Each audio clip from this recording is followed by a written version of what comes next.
Bien, buenos días. Hoy justamente en un nuevo episodio de Opinión de un Laico quería comentar sobre algo que el Papa Francisco comentaba en la JMJ que se está dando ahorita en Lisboa, en Portugal. Y voy a tratar de hacerlo en menos de 10 minutos. Generalmente Opinión del Laico, bueno, yo soy laico, soy Luis Terrazzi, coordino este ministerio Abrazando Nuestra Fe. Y más allá de entenderse esto, por favor, como una crítica, porque yo no soy quien para criticar al Papa Francisco ni a la Iglesia. Sí me veo en la necesidad, cuando escuché lo que el Papa decía, más lo escuché por las redes sociales, a través de portales de noticias oficiales, Así Prensa, EWTN, era como un resumen de algo que él hablaba sobre la iglesia y que la iglesia no podía ser una suerte de aduana que permeaba, que se hacía impermeable, mejor dicho, al acceso de personas para la vivencia de la fe.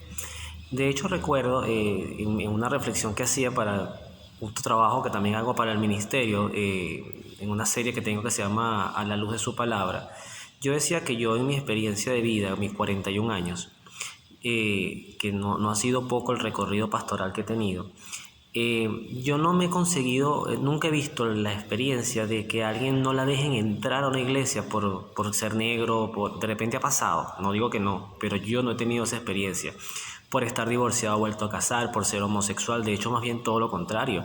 Yo he sido testigo y yo mismo lo he vivido de que en mi propia vida, donde yo no he sido el mejor testimonio de vida en gracia, a mí nunca se me cerraron las puertas de la iglesia.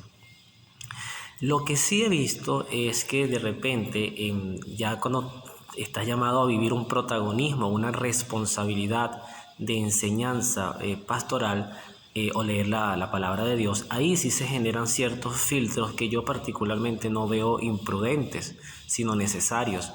Porque no olvidemos que, además así lo exhortaba siempre San Pablo, el que va a llevar la palabra de Dios a otras personas tiene que ser testimonio de esa palabra. Si tú no eres testimonio y eres un antitestimonio, San Pablo nos invitaba a no ser motivos de escándalo, y eso puede ser motivo de escándalo.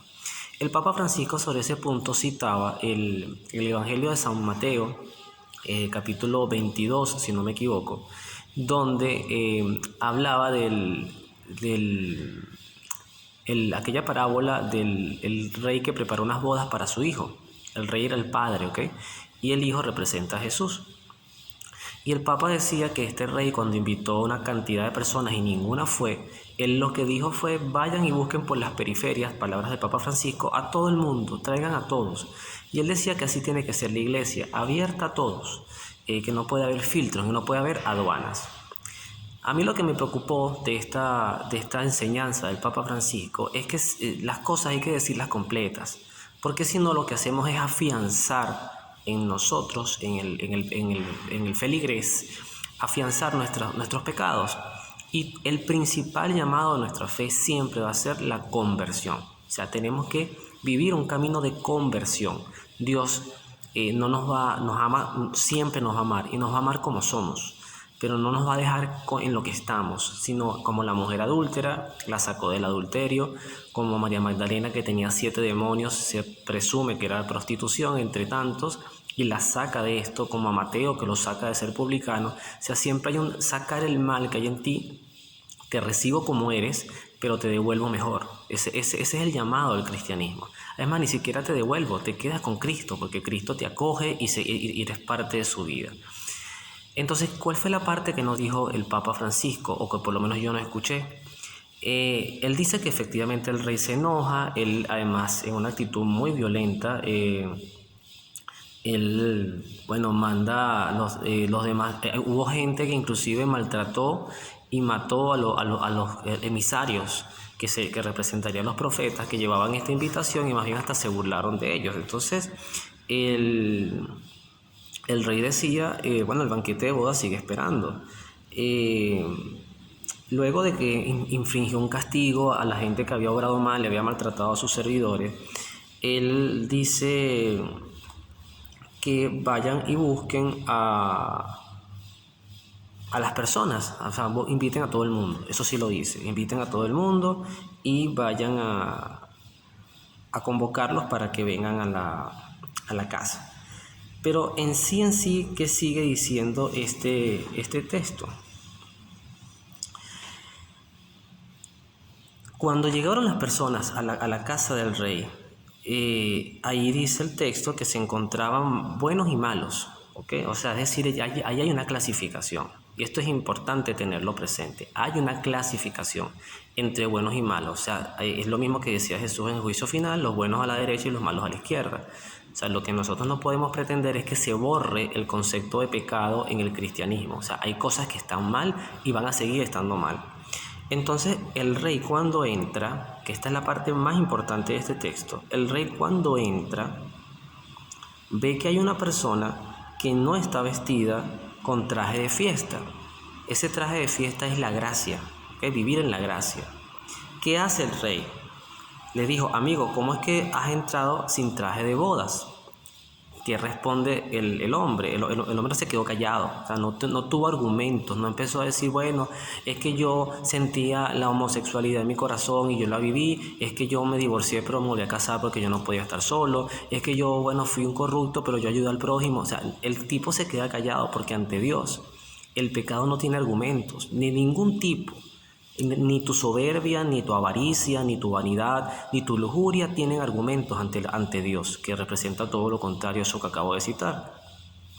Entonces, fíjense el tratamiento que le da el rey. Esto es importante, esto fue lo que nos dijo el Papa Francisco.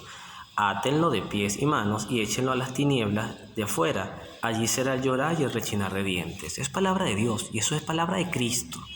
Entonces, quedarse solamente con el discurso. O sea, ¿quién es el aduanero? Yo sí estoy de acuerdo en que nosotros no somos aduaneros, pero Dios sí tiene toda la potestad de ser aduana en su reino.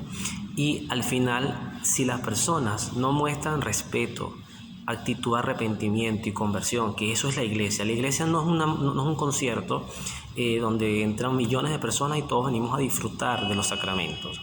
La iglesia es un llamado, una respuesta, una comunidad que se reúne, para, como decía el Papa Francisco también, para adorar a nuestro Señor. Y el Papa Francisco reflexionaba de que se ha perdido la capacidad de adoración en nuestra fe en todos los escenarios, o cardenales, obispos, laicos.